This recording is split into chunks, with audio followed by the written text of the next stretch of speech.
But back here at home, we've been tracking, dreary weather. Some folks getting rain, others it's just clouds. Where we've been seeing more of that rain is down towards Old Saybrook, the eastern half of our state. On the only live radar, you can see where the rain has set up, the green. But then when you see some of those yellows, we're getting into that moderate rainfall, especially down towards, say, New London County, up through Windham. And then not much happening back to the west until you get into the state of New York. And this is our next little round that's going to be coming on through. As we take a closer look at some of that rain down towards the shoreline, for example. So there's New London, Old Lyme. You've seen some of those downpours kind of move on through. So that is kind of one zone of activity. As we take a look at our exclusive product called Future Scan, it goes out 1 hour from now. And we want to give folks a first alert across western Connecticut. In 1 hour, here comes more rain. So don't put away the umbrella just yet. And as we take a look at First Alert Futurecast, kind of walk you through the rest of today.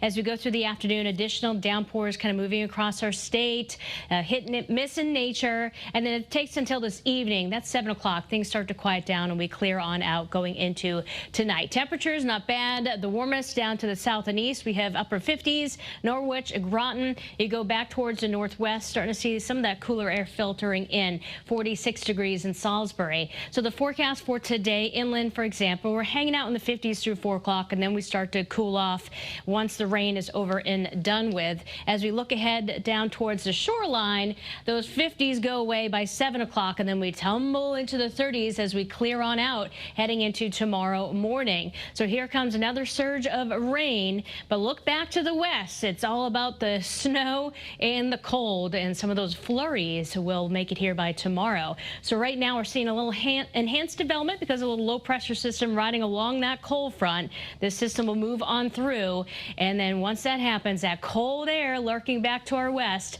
will be filtering in. As we take a look at First Alert Futurecast, you can see that colder air taking over into tomorrow, and so a very chilly Veterans Day. Tonight down into the 20s, a few low 30s farther south. As we clear on out, there's a freeze warning, end of the growing season along the immediate shoreline. And if you have not winterized your home yet, those spigots and things like that, turned off the water to them. I'm one of them. Today, you better go ahead and do so because it's going to be chilly going forward.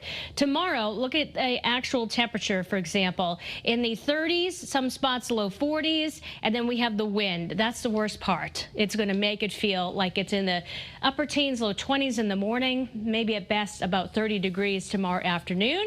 And yes, there's a chance for a few flurries. It's not going to have an impact, though, but don't be surprised if you see a few flakes flying around earlier in the day before this little round of the coldest air starts to move on out.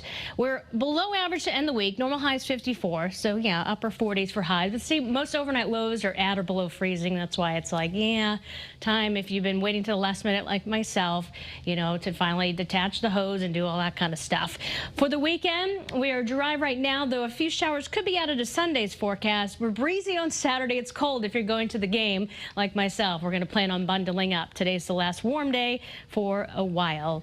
And Kara, we'll send it back to you. Another update in about 10 minutes.